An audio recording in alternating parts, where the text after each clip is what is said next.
Good morning, good afternoon, good evening, good night. Welcome to Gwynna2, channel that raises money for mental health charities. Now yesterday I was talking about a mystery post-it that made no sense. I mean, here it is, just 7 random things bullet pointed on a post-it that had been in the pocket of a suit for ages, just until it was time to take all the suits to the cleaners. I had no idea what it meant. Now, I found out what it meant.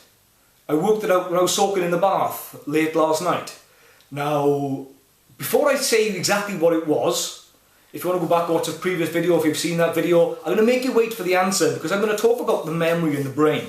Because, you know, we're talking about the brain here, it's a mental illness channel, hoping to raise money for that, and I don't do a lot of talking about the brain. So let's start off first of all, right, the first piece of advice I'm going to give you about the brain, I really should plan these things, I really should, is about the memory. Now, it used to be thought that memory was sort of one thing would be there, and here and there. So this piece of information was here, that one was there, that one was there, that one was there. And then they started doing MRI scans, and they realised that when someone reads the word dog, this entire area lights up. Now, why do you need an entire area of the brain to understand one single word dog if it was locally stored? Now, the recent theories are that rather than information being locally stored, experience is a sum of components of different parts of experience. So you've got that bit of information there, and that bit, and that bit, and that bit, and that bit, and that bit, and that bit, and that bit, and all together, all your experience allows you to then read the word and understand what that word is and what that word means to you. A dog to somebody will have a very different meaning to dog to someone else. In the same way as cat has a very positive thing for some people, might have negative connotations for others. It's one of those things. But your memory is a combination of the experience of component parts, right? So if you're trying to remember one thing, remember associated information.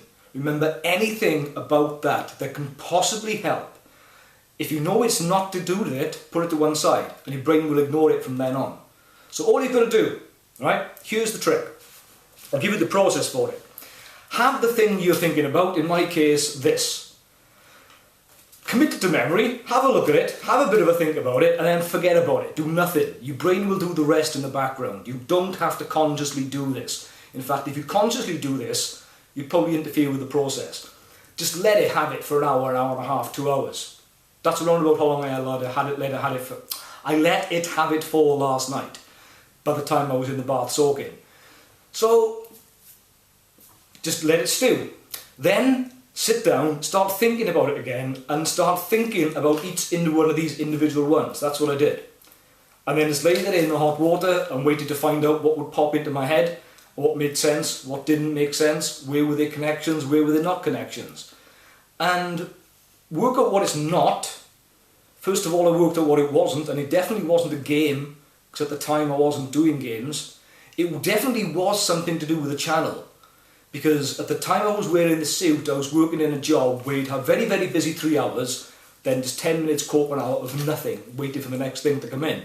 So I would jot down the occasional thing, oh, maybe that idea, or maybe that, or maybe this little lyric. And the pocket was full of post-its with all the little rhyming couplets and stuff like that. So I knew it was to do with the channel. So I lie in the bath, and I allow all associated information to come through, and I'm thinking about a handkerchief. Now the picture that comes into my mind is like a magician's handkerchief, where they go like this and sort of hankies dancing in the air. So okay, so I've got a dancing handkerchief now, not just a handkerchief.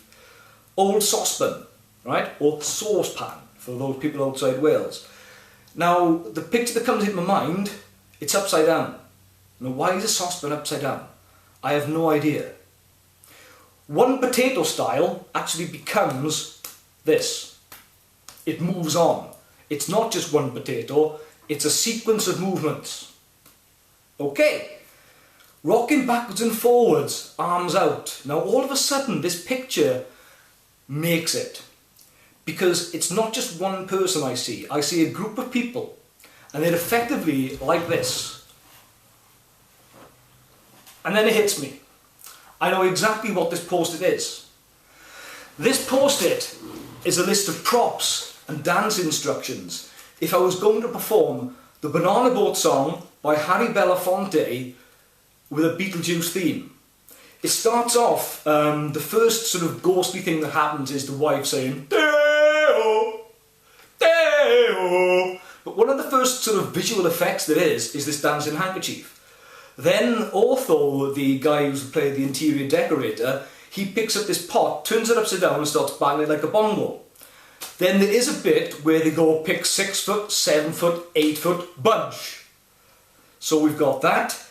Rocking backwards and forwards with the arms out. Well, they did. They sort of danced like this, as if they were in a sort of a semi-seance. There was a scene where they did some dance like this, and that was the strutting. Hand on stomach, one in the air. Well, they did that sort of belly dance scene, where they kind of go like this. And the tarantula scream face would just be a way of finishing it off, because one of the lines in the song is highly deadly black tarantula. Black tarantula. And the song in the Beetlejuice film finishes off, pick 6 foot, 7 foot, 8 foot bunch. A hand comes out of each person's plate, clamps them on the face, and then pushes them backwards. So that would be the end for me, because I wouldn't have the props to do that. So yeah, that's what this post-it was. It's a list of props and instructions to perform Harry Belafonte's the Banana Boat song in the style of Beetlejuice. And that's how I got that information, just by random pictures coming into my head and allowing to work out the associated information. Why is that handkerchief flapping? Why on earth is that saucepan upside down? Why on earth is one potato, two potato slowly developing? Why is it now a group of people rocking backwards and forwards, their arms forth? And all of a sudden, then it hits me. And the rest of it just falls into place. I see them strutting, I see the hand on the stomach, one in the air, doing that thing. And I see the tarantula scream face. It's actually the wife who I see doing that. So, yeah, associated information seems completely random. Why would a dancing handkerchief sort of lead to that? Bizarrely, I didn't actually picture any of the actors, the main actors, Alec Baldwin and Gina Davis and Michael Keaton. They didn't come into it, or the Winona Ryder. Who came into it was Otho, the interior decorator, and the wife, whose name I can't remember. But I don't like it anyway. Who does? I'd rather Beetlejuice than her. So yeah, that's a quick little bit of how the memory works with associated information. Quick little technique. You think about it, then you forget about it for an hour or two, and just let your brain go on with getting on with what to do with it. It would put it in the background. Trust me. It knows you want the information. It'll go looking for it. Then, when you find yourself in a nice relaxed state, a hot bath will do that, especially the heat and ice it in. All of a sudden, things change. Allow yourself to relax, allow yourself to breathe deeply, allow yourself to look at the information that starts coming flooding forward. Don't even think about what you're thinking about, or worrying about what it is. Just look at everything. And that's all you do.